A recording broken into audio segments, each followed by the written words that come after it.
Hello guys, இன்றைக்கி apple ஷேப்பில் வந்துட்டு ஒயர் பேஸ்கெட் எப்படி பண்ணலான்னு பார்க்கலாமா. இது வந்து மினி பேஸ்கெட் தான்.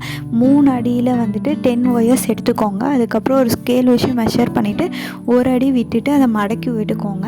இப்போ வந்து நம்ம கட் பண்ணி வச்சுருந்த 10 ஒயரையுமே வந்துட்டு ஜாயின் பண்ண போகிறோம். அந்த 10 ஒயருமே வந்து பாக்ஸ் நாட் போட்டுட்டு ஜாயின் பண்ணிக்கோங்க. நீங்கள் வந்து அப் அண்ட் டவுன் இருக்கான்னு வந்து ஒவ்வொரு ஒயர் நீங்கள் ஜாயின் பண்ணும் போதும் நீங்கள் வந்து செக் பண்ணிக்கிட்டே தான் இருக்கணும். அப் அண்ட் டவுன் இருந்தால் கூட ஷேப்பும் வராது, ப்ளஸ் வந்து நம்ம சொருகிறதுக்கும் பின்னாடி வந்து ஒயர் பத்தாமல் போயிடும். ஸோ அப் அண்ட் டவுன் மட்டும் கரெக்டாக கேர்ஃபுல்லாக பார்த்து நீங்கள் வந்து ஜாயின் பண்ணிக்கோங்க. ஒவ்வொரு டைமும் செக் பண்ணிகிட்டே பண்ணுங்கள்.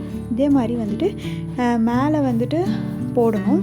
இப்போ வந்துட்டு நான் ஒரு அடி விட்டேன்ல, அந்த ஒயரும் இப்போ ரன்னிங் ஒயரையும் வந்துட்டு மெஷர் பண்ணி கட் பண்ணிக்கிறேன். இந்த ப்ராசஸ் வந்து இப்படியே தான் ரிப்பீட் ஆக போகுது.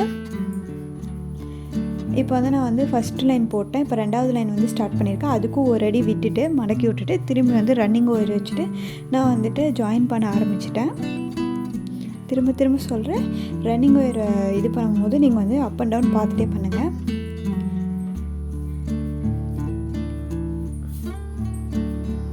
இப்போ இந்த லைன் வந்துட்டு முடிஞ்சதுக்கப்புறமேட்டு இப்போ செகண்ட் லைன் வந்து இந்த மாதிரி போட ஆரம்பிக்கிறோம். மேலே வந்து ஒரு 5 லைனும் கீழே வந்து ஒரு 4 லைனும் போட்டுக்கோங்க. ஃபஸ்ட்டு லைனை வந்து நாட் போட்டு வச்சுக்கோங்க ஐடென்டிஃபிகேஷனுக்கு. இப்போ பேஸ் வந்து ரெடி ஆயிடுச்சு, ஒரு சைடு ரெடி ஆயிடுச்சு. இப்போ பாருங்கள், கம்ப்ளீட்டாக 10 லைன்ஸ் இருக்குது. நான் அந்த நாட் போட்டு வச்சுருந்தது வந்து ரிமூவ் பண்ணிக்கிறேன். இப்போ வந்து உங்கள் ஒயர் வந்து சிக்கு போடாமல் இருக்கணும்னா நீங்கள் வந்து இந்த மாதிரி வந்து டை பண்ணிக்கோங்க. இப்போ லேடர் நாட் யூஸ் பண்ணிவிட்டு நான் வந்துட்டு திரும்பி ரன்னிங் ஒயர் வந்து ஜாயின் பண்ண போகிறேன். இதுக்கு வந்து ஒரு அடிலாம் விடணும்னு இல்லை, சும்மா லைட்டாக வந்து கொஞ்சமாக விட்டுட்டு அதுக்கப்புறம் லேடர் நாட் போட்டுக்கோங்க.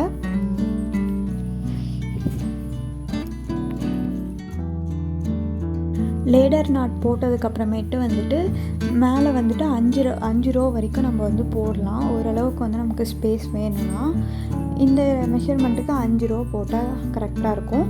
நீங்கள் வந்து இப்போ கார்னர் வந்து வளையும் போது வந்து உங்களுக்கு ட்ரையாங்கிள் மாதிரி ஃபார்ம் ஆகும். நீங்கள் ஒவ்வொரு டைம் வந்துட்டு இது பண்ணும் போதும் நீங்கள் வந்து அதை வந்து ரிமூவ் பண்ணிக்கலாம். இதுக்கும் அப் அண்ட் டவுன் வந்து செக் பண்ணிக்கோங்க அப்பப்போ. இப்போ பாருங்கள், ஒரு ட்ரையாங்கிள் மாதிரி ஃபார்ம் ஆகிடும். இதே மாதிரி வந்துட்டு மேலே வந்து நம்ம 5 ரோ வந்து போடணும். 5 ரோ போட்டதுக்கப்புறம் எப்படி இருக்குதுன்னு பார்க்கலாம். இப்போ 5 லைன் போட்டதுக்கு 5 ரோ போட்டதுக்கப்புறம் இப்படி தான் இருக்குது. இப்போ வந்து லைட்டாக கொஞ்சமாக இது பண்ணிவிட்டு நான் வந்து கட் பண்ணி விட்டுக்கிறேன். கொஞ்சமாக விட்டுட்டு கட் பண்ணிக்கோங்க. இது எல்லாமே உள்ளே தான் நம்ம சொருக போகிறோம். இப்போ வந்து இங்கே தான் நம்ம வந்து ஒரு சின்ன சேஞ்ச் பண்ணுறோம். மொத்தமாக 10 ரோ இருக்கும். அதில் வந்து நான் 6th லைனில் வந்துட்டு அங்கேருந்து வந்து ரன்னிங் ஒயர் வச்சு நான் ஜாயின் பண்ண போகிறேன். இதை வந்து நம்ம ரொம்பவும் பண்ண முடியாது, அப்புறம் ஹார்ட் ஷேப்பில் மாறிடும். அதனால வந்துட்டு லைட்டாக வந்துட்டு நான் இந்த இதில் மட்டும் பெண்டு கொடுக்க போகிறேன். இதில் வந்து ஒரு லைன் போட்டுட்டு நான் உங்களுக்கு வந்து காமிக்கிற பாருங்களேன். இது வந்து ஒரு லைன் ஃபுல்லாக எப்பயும் ஃபுல்லாக நம்ம சுற்றணும்.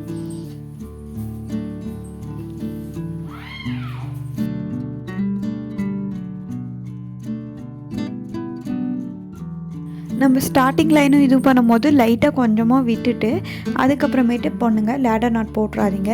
அப்போ வந்து ஒரு ட்ரையாங்கிள் மாதிரி அங்கேயும் ஃபார்ம் ஆகும். அதுக்கப்புறம் நம்ம உள்ளே சொருகும் போது ஒரு லேயர் வேணும்ல, அதுக்கோசரம் வந்து இன்னொரு லேயரும் போட்டுக்கிறேன். இன்னொரு லேயர் போட்டுட்டு அது எல்லாமே வந்துட்டு உள்ளே வந்து எக்ஸ்ட்ரா இருக்கிற ஒயர் எல்லாமே சொருவிடுங்க. சொருவனதுக்கப்புறம் என்னோடய ஃபினிஷிங் வந்து இப்படி தான் இருக்குது.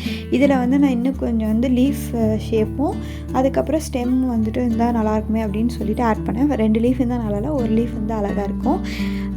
பிளேட்டிங்ஸ்லாம் இதை வச்சு நீங்கள் கொடுத்தீங்கன்னா எல்லாருமே சூப்பராக இருக்குன்னு சொல்லுவாங்க. பிடிச்சிருந்தா ட்ரை பண்ணி பாருங்கள். தேங்க்ஸ் ஃபார் வாட்சிங்.